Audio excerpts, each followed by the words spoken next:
All right, welcome everybody and good afternoon. Welcome to our Breaking Barrier event as part of the NEM Ontario, the NEM month. And before we begin, I would like to start by acknowledging that we are on the traditional territories of the Wendat, the Haudenosaunee, and the Anishinaabe peoples, whose presence here continues on to this day. We would also like to acknowledge the land we are on is the meeting place of two treaties, the land of the Mississaugas of the Credit and those of the First Nations of the Williams Treaty. We would like to thank them and other Indigenous people for sharing this land with us. As settlers, we are grateful for the opportunity to live, work, and play in this territory.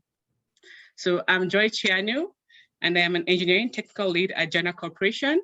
I graduated with a bachelor's of engineering in chemical engineering from McGill University in 2018. And I'm also a member of OSPE's advocacy committee in the diversity and inclusion task force, where I encourage young people to pursue a career in STEM among our other mandates.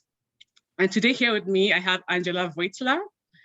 Angela is an enterprise channel manager at Microsoft and responsible for leading partner strategy in a portfolio of customer accounts. She formerly was a director of consulting at CGI Groups Incorporated and a business manager in the office of the CEO, sales director, and business development manager at Redknee Solutions Incorporated.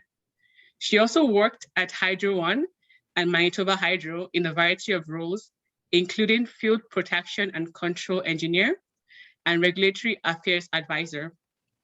In 2018, Angela was elected to the board of directors of the Ontario Society of Professional Engineers. She chairs OSPE's Diversity and Inclusion Task Force and also co-chairs the Women at Microsoft Toronto chapter. Angela has a long-standing interest in advocacy and diversity, including co-founding the Information Technology Association of Canada's Women on Boards Diversity Committee, being a board member of the Young Professionals in Energy Toronto chapter, and organizing the CGI Diversity and Inclusion STEM Camp. She also founded Hydro One's first D&I initiative called Women in Trades, Technology and Engineering Group.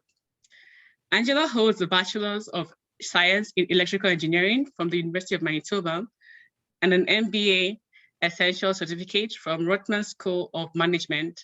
She's also a project management professional and is a licensed professional engineer. Welcome, Angela. Thank you. Oh my goodness, sorry for the long introduction. All right, we'll have some time for Q&A towards the end of this session. So we ask that you put all your questions in the chat box and we'll address them as they come. So let's jump right into it. So we would like to start off this session by having a poll and want to know what's your perception of engineering. Is it nerdy, cool, more exciting than hockey, useful for serious problem solving, or all of the above? All right, I see lots of all of the above. Okay. Just wait for a couple more answers to come in, but it looks like most people believe it's serious problem solving, all of the above. All right. So I think for me, when I first saw this question, the joy of now would say all of the above, just because I don't really know much about hockey. And like, yeah, it's like engineering comes, you're nerdy, you're cool, and also you get to solve lots of problems. But I think when I was much younger, just from watching The Big Bang Theory, it just came up as engineers are nerdy, as portrayed by one of the characters.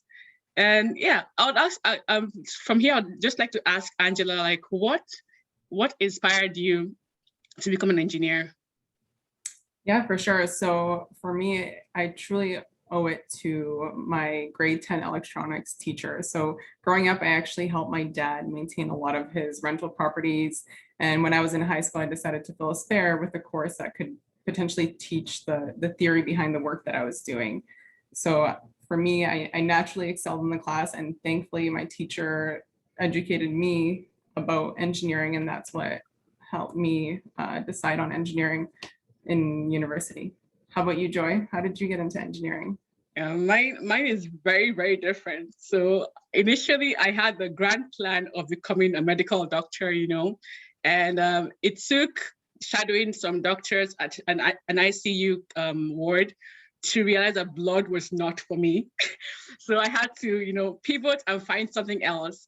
And during that period, I was following this YouTuber, a female YouTuber, and she was talking about her career path. And she mentioned chemical engineering, and I was like, oh, that's different, that's new. And I looked into it, and it kind of intersected with my interests in science and math. And I figured, okay, this is the right path for me.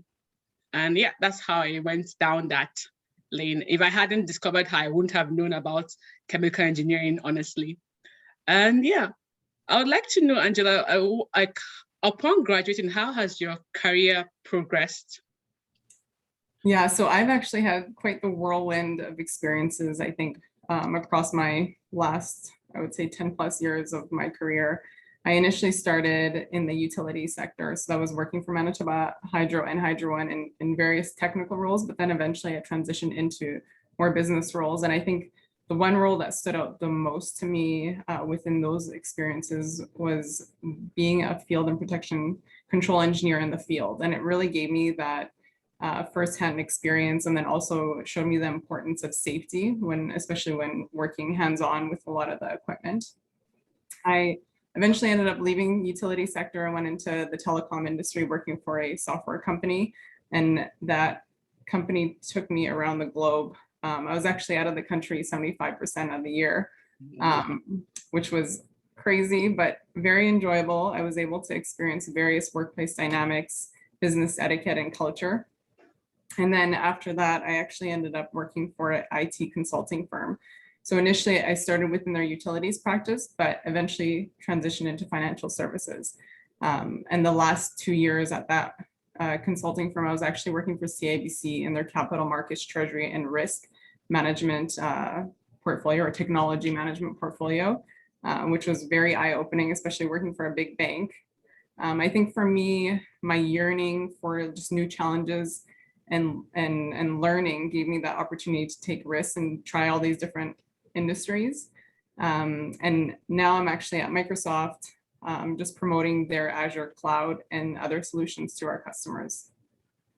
It's really amazing to see how you've kind of like navigated your career so far, from utility to telecommunications, business. Like, there's a lot that's happened with just that one degree, right? It shows how flexible engineering is. And I think for me right now, I just started off my career. So I'm working for more or less a gas utility, like a utility company, more or less.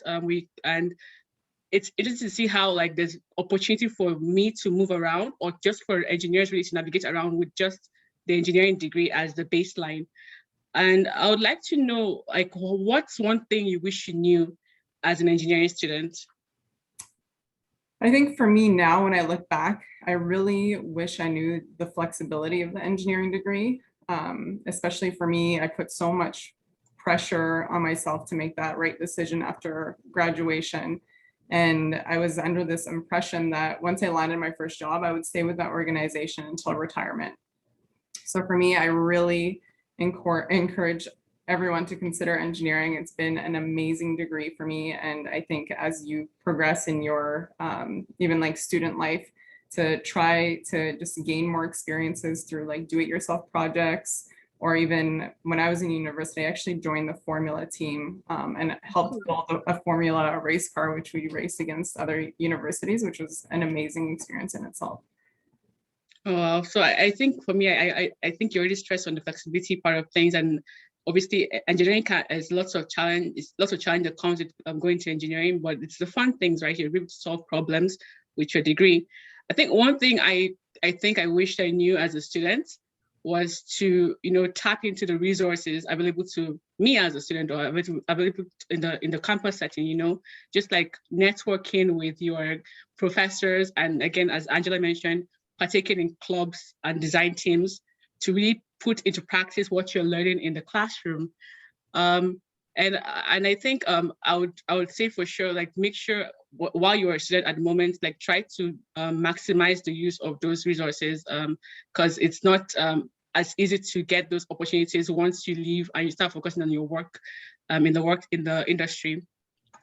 So moving from there, I would like to know, what's the thing you love most about your career? I would say my favorite part is I truly love what I do and that it doesn't actually seem like a job anymore. I think every day is filled with tons of learning and problem solving. And for me, just even having the exposure to work with different teams and technology areas has been very rewarding. I think, but rest assured, it didn't always start that way. I think for me, I really just learned what I truly love, and I've been able to pivot throughout my career to really identify just the things that I truly enjoy, but then also the things that just don't work with me. All right. Yeah, thank you for like highlighting that. I think for me, I think what I love most so far is, like, as I mentioned, the challenge. So every week is a new challenge you're faced with, and just for the fact that you studied engineering, it gives you that grounding, that foundational knowledge of how to go about tackling problems. And I quite enjoy that. And just knowing that we're solving problems in the world and improving the lives of people really keeps me going, is what I love most about my career thus far. In contrast, I'd love to know, like, what are some hurdles or challenges you faced or had to overcome over the years? I think for me, it's really just ensuring that my voice is heard in every setting that I'm in. And I think it's sometimes, especially being a female engineer and working male-dominated fields, sometimes you're the only female or just in a smaller group of females within the workplace. So really ensuring that I do speak up when I think that my opinion should be shared with the group. And I think one thing that I keep like reiterating even to myself is that my voice is valuable and it is important that it be heard. And I think that's one thing that, as I've evolved in my career, that's been one thing that stood out the most, and the importance of it. And I think it's just, even for me, earlier stages, even if you don't know everything, even just ask those questions just to get that clarity. I think for me, I can definitely relate to what you're saying, as I mentioned. And one thing for me at the beginning was the imposter syndrome, right?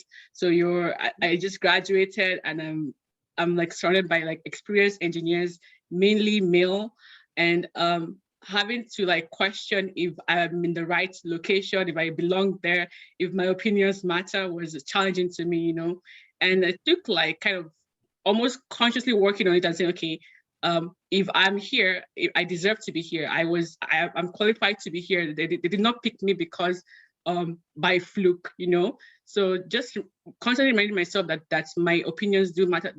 My opinions do matter, just like you did. Had kind of like helped me so far to overcome that challenge.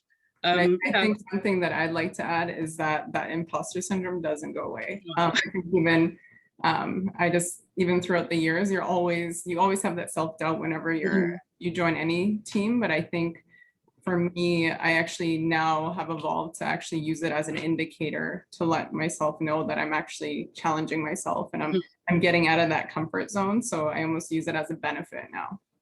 Oh, I like that, turning that fear into like a strength or a power to push you forward. So what would you say to a young person right now thinking about going down the engineering field or trying to pursue engineering as a career? I would say for sure, be persistent and just don't give up. I think with engineering, it is all about problem solving, and you will not have all the answers, but you'll be able to work with teams to find the solutions.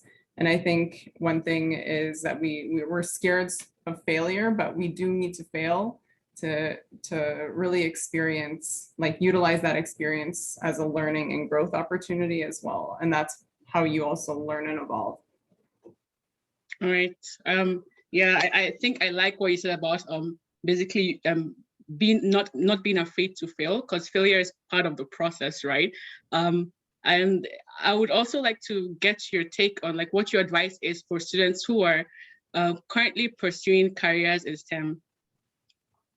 Yeah, for sure. So I actually have 3 pieces of advice. I would say number 1 is get involved. So join networks that will truly empower and support you. So for example, for me, I joined the Ontario Society of Professional Engineers. I've been a volunteer for a while now, but for me, it's really a great network to just help me build my confidence as I continue to pursue the different avenues within my own career.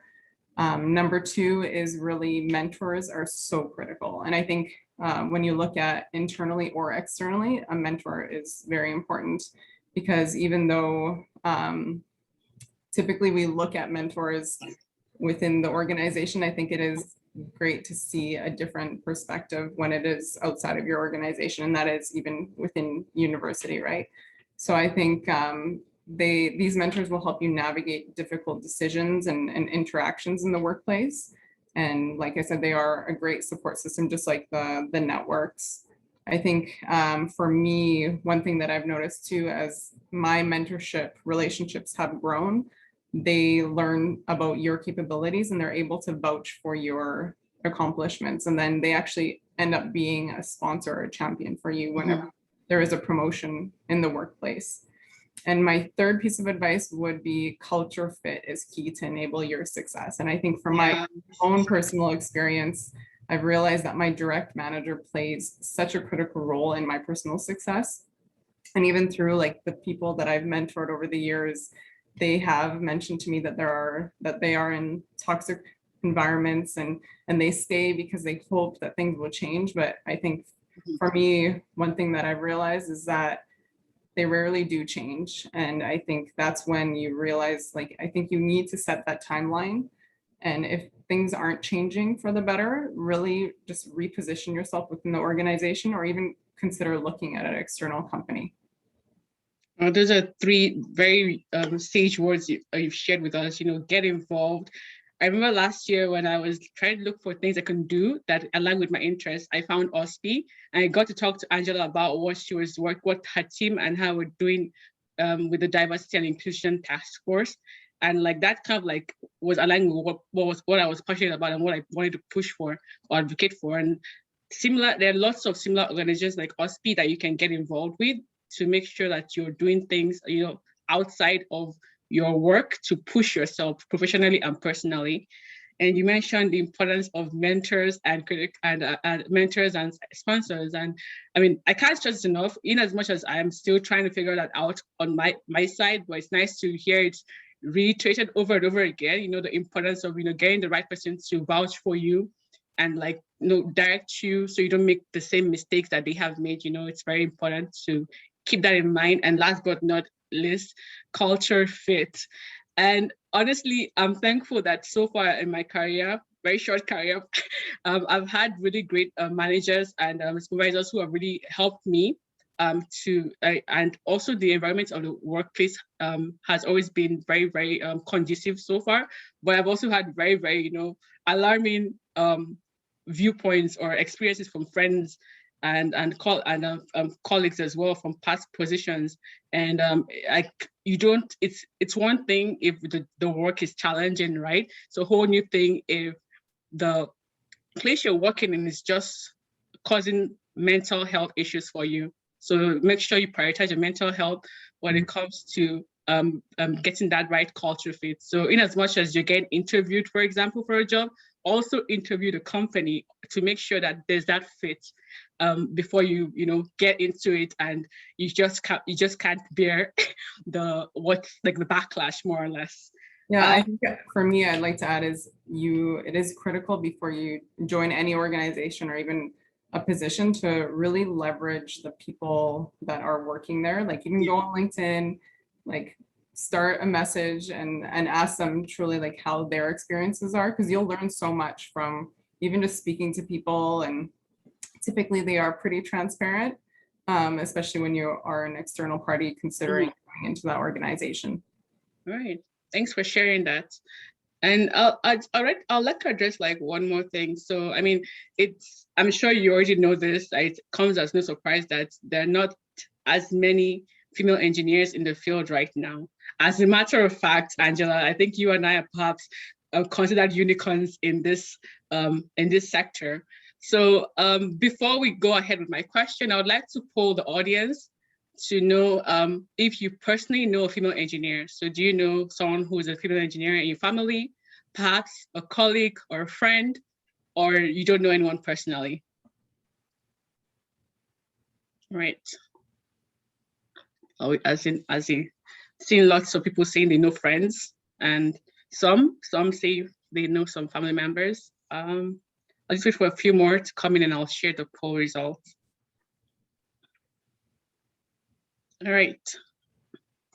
Yeah, it's interesting because I find the people I went to school with, a lot of the reasons why they went into engineering was because they had a family member that already like basically convinced them to pursue engineering. And it's even for me, I have a little sister and a little brother, and for me, I've always kind of pushed them and insisted that they go into engineering. So I think it helps, but for me, I think anybody that answered yes, that they knew somebody, I would recommend that they really spend time with these female engineers and just really learn from their experiences, their perspectives, and find out why engineering is such an amazing degree to pursue. And I think for anybody that answered no, if you don't know a female engineer, if you don't know an engineer at all, I think I would love to help out. If you want to reach out to me on LinkedIn and have some questions about the degree, yeah, definitely. Contact me. Awesome. So you can see that most people know a family, a friend, or a friend or colleague that's an engineer, a female engineer, and not that many that don't know female engineers. Perhaps you're counting us as well as people you know, which is great.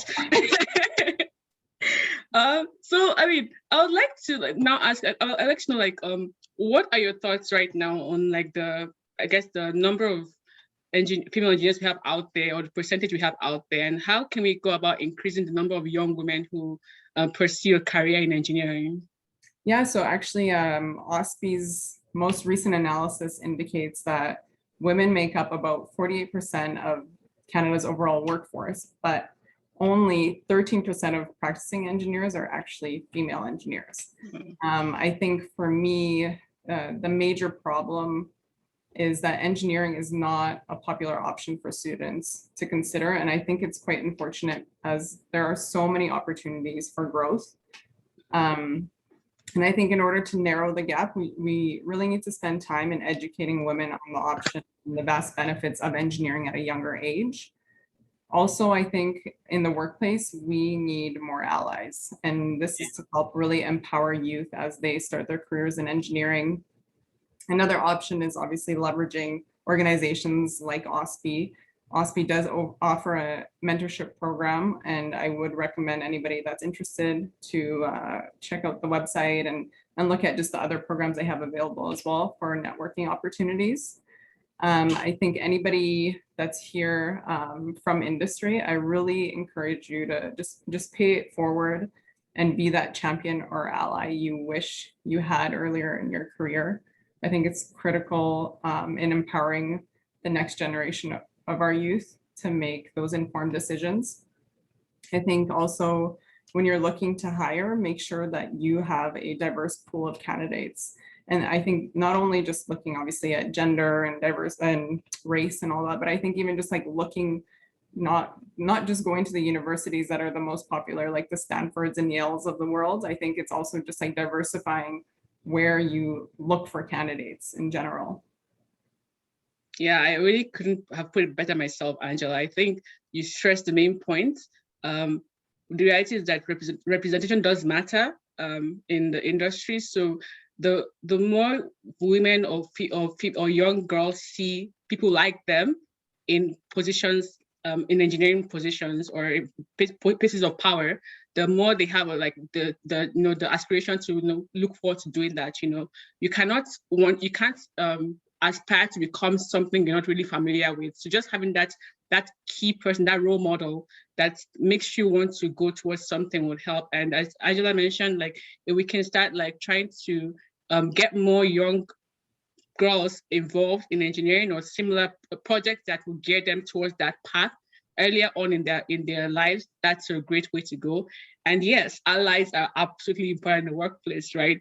Just if you have an environment where people are willing to help you in the workplace, people who are championing for the inclusion of more women in the workplace, then that would also help to increase that pool or that percentage. And one thing we also have to keep in mind is that breaking the barrier, or it does not mean you're lowering the standards, right? So if you're going to try to increase the diversity of the pool of candidates you're interviewing, for example, you don't have to, no one is asking that you decrease the quality of candidates you're trying to get.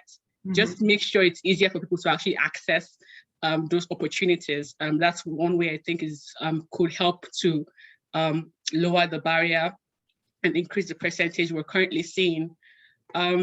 So I think one thing I'd like to add for everyone is I really want to reiterate that the engineering degree is such a powerful degree, and it truly opens doors. As you can see from my own career, you are able to really just pursue careers in finance and law and business and really whatever you put your mind to. I think it just gives you those opportunities to just explore and have those abilities to just transition, because the skills you learn in your engineering degree, you're able to transfer in every setting and every organization and every industry.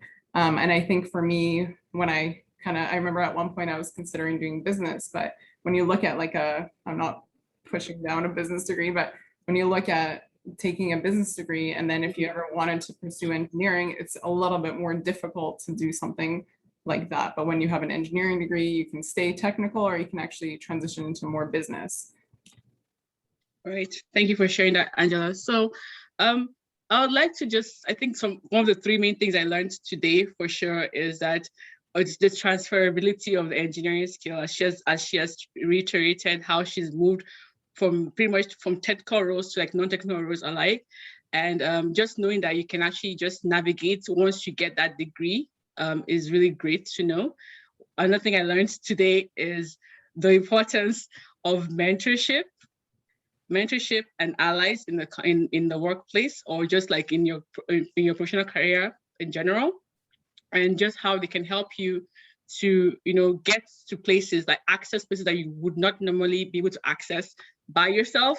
And lastly, I think one thing I also learned here is the importance of us to work together to increase the number of females in engineering. So in whatever capacity we can do it, whether we're trying to help little kids or younger girls in high school, middle school, to within the workplace in managerial positions, we all have a role to play in one way or the other to encourage that. And yeah, if you know little girls around you who are trying to get into the field, please encourage them. As you can see, there's a lot that can be done with the engineering degree. And while it's challenging, it's always fun. The journey is a fun one. And would like to then go into our Q&A session. And I'll just be looking at the chat box to see any questions. Please be reminded that if you have any questions, just drop it in the chat box, and I'll try my best to make sure we address them. So I think the first one I'm seeing here is, so apart from technical and management side of a job, what is the status of women in technical entrepreneurship? That's an interesting question. And I think that's one thing that as the OSPE Diversity and Inclusion Task Force, we've really wanted to look into supporting. I think for me, even just when I look at my network, you don't see many females pursuing entrepreneurship, especially in technical areas. I think especially, I would say in Canada, but I do know some amazing entrepreneurs that have really pushed the barriers in IoT and everything. I think it's just harder, I think, to find those mentors and those allies to help you with a lot of the struggles that entrepreneurship just provides in general. I think for me, that's one aspect I really want to look into and look at how we can support those types of business areas. Okay.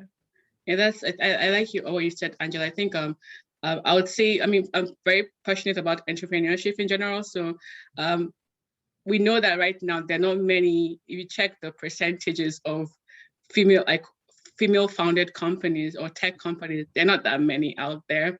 And if you even go down to like when it comes to them getting funding, it's even like for a company where the founders are mainly females or just females, they don't get as much funding, which is quite unfortunate. And we forget the fact that having that pool of diversity when you found a company is important, because diversity brings about different opinions, right? Different perspectives to problem solving.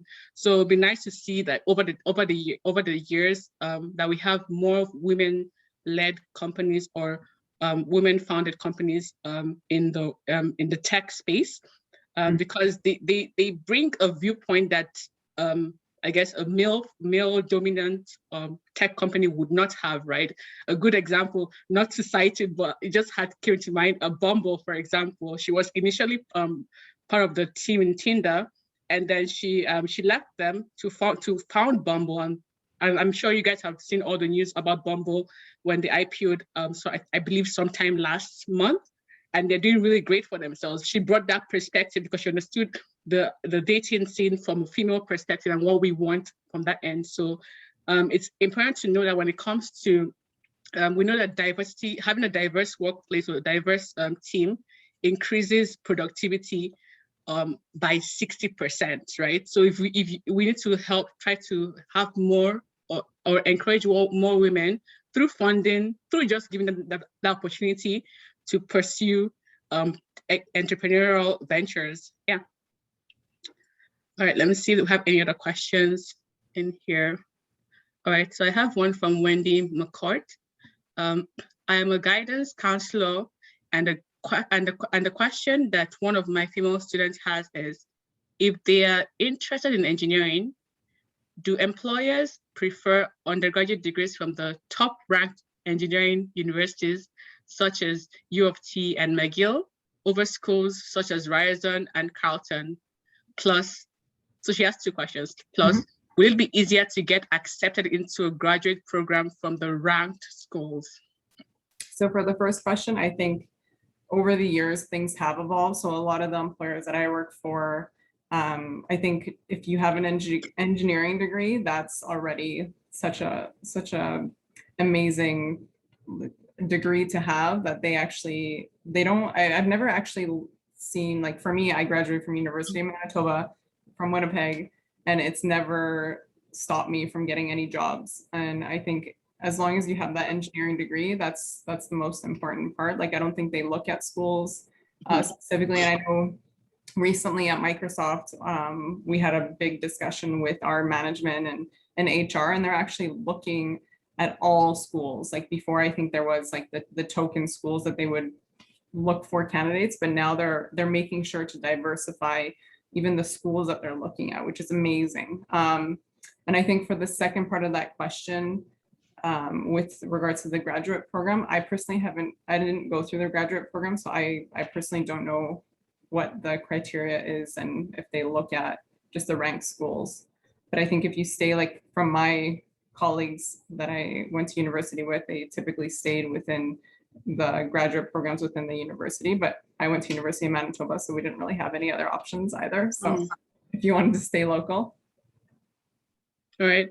I can't really speak much for the graduate program either, but I think right now with employers, it's not so much where you finished from.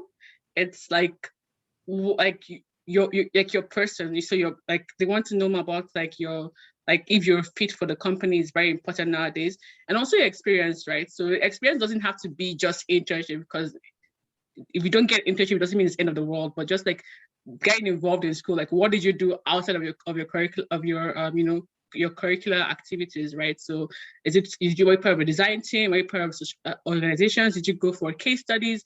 Things like that are important as well. So they don't just look at just the degree, the name of the school and the degree. It's about other things you've done as well, just to keep that in mind. Which is why when Angela was stressing on the importance of getting involved, I really wanted to stress that, like, do get involved and do things outside of just your academic work? Thank you for that question, Wendy. Let me see what else we have here.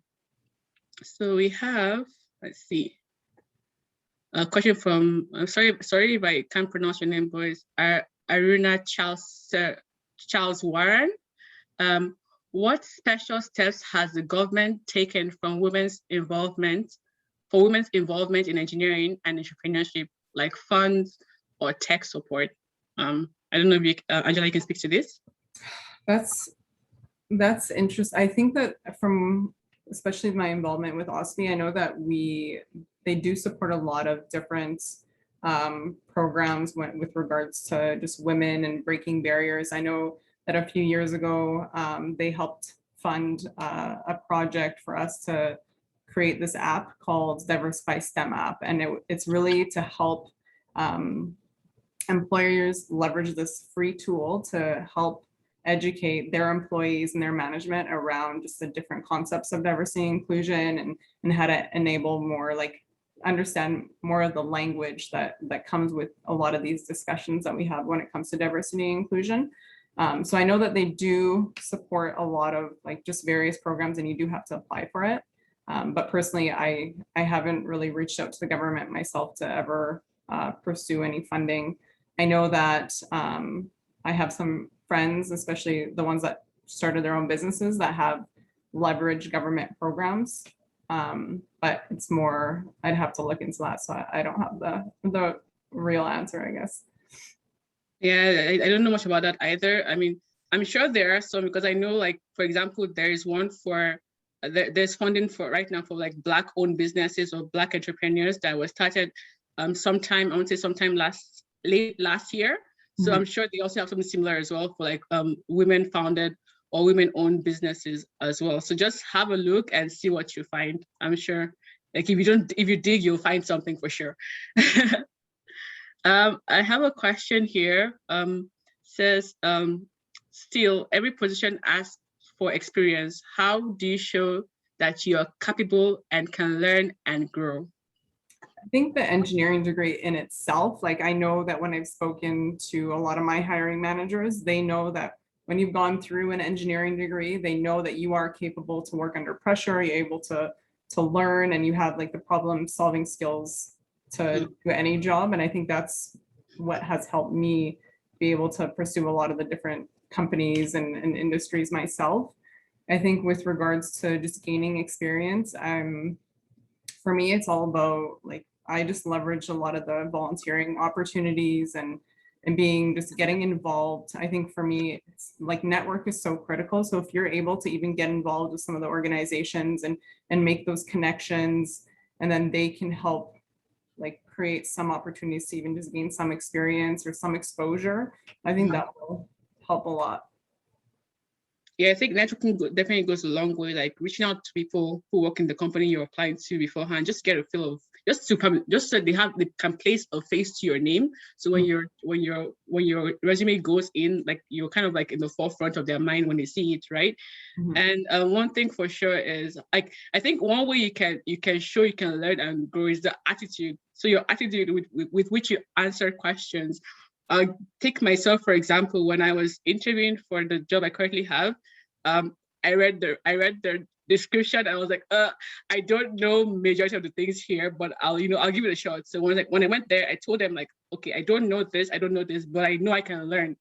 Just show it, like, just like reiteration that, and the energy that you give or you exude during the internship, so during the interview would show, hopefully. Yeah. So thank you for that question. We have a question here from Muna.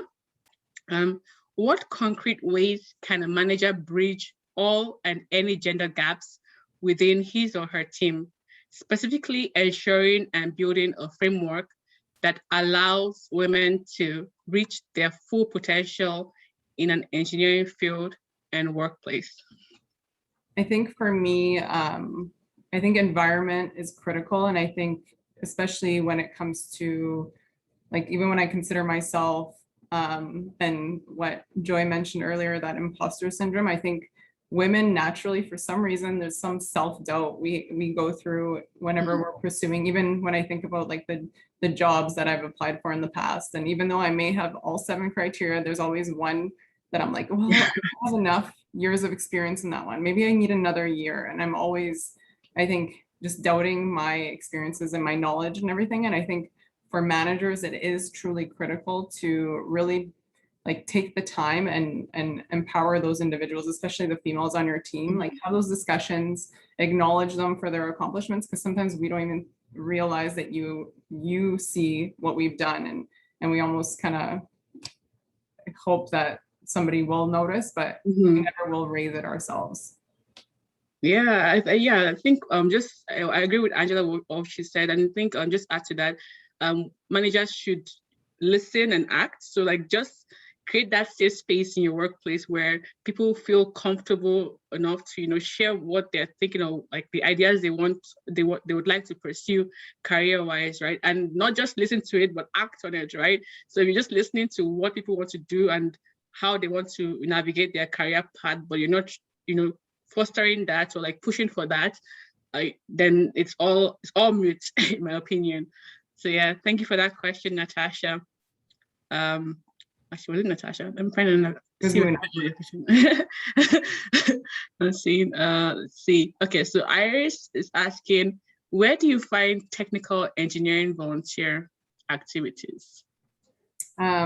So actually, there's another follow-up answer to that, which is volunteering with the PEO. So I think there's organizations that are more technical that you can leverage those networks, especially the ones that are working in technical areas, for those experiences through volunteering. But I think also one aspect is like reaching out to the startups. I think there's like so many, even like some of the organizations like Mars or DMZ, like there's just so many companies that are starting to like get their companies off the ground, that they're probably would love to just have another person on the team or help with anything that they're trying to pursue. I think that's also a great area to consider.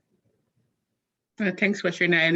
I didn't even know that you could volunteer for technical roles until today. So I'm learning something. Hey. Well, I don't know if you can volunteer, but I'm sure that there's like if you spoke to the founders or the ones that are like, they'd probably value any bodies that can help, right? So I think that could be something to consider. And yeah, I think even like I think for like positions in, let's say, things that involve software engineering, for example, you can do your own side project. That's what the technical work is, right? So doing your own side projects on GitHub and whatnot is a way for you to build that skill and show, like, build your portfolio before going to the interview. Just to put that out there. Let me see if we have any other questions. Sorry if I missed any.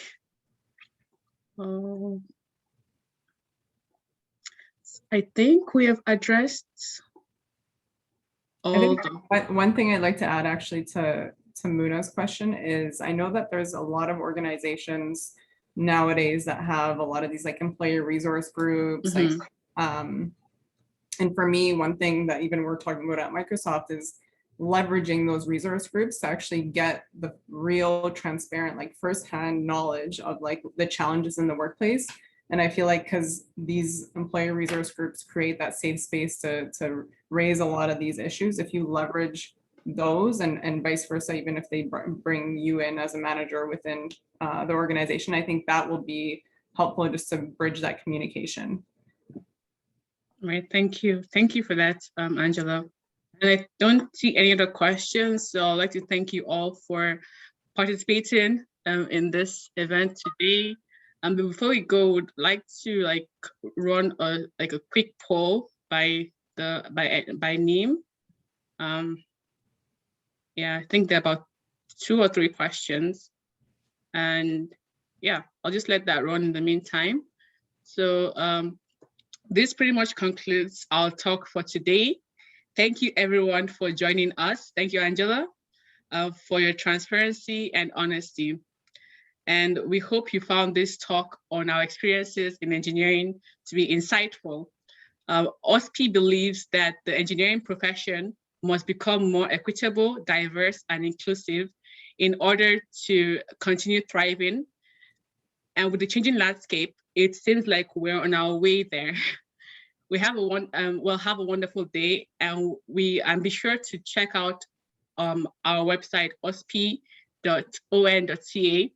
to see how we are helping to make changes and change the profile of STEM. So STEM is science, technology, engineering, and math in Canada. And if you have any other questions, feel free to connect with Angela or myself via LinkedIn. And yeah, I think that's about it. Yeah, thank you so much, everyone. I shared my LinkedIn profile in the chat as well. So please feel free to connect with me. I'm happy to support wherever I can. Right then, I'll hand over to, I think, Natasha, or do we end here?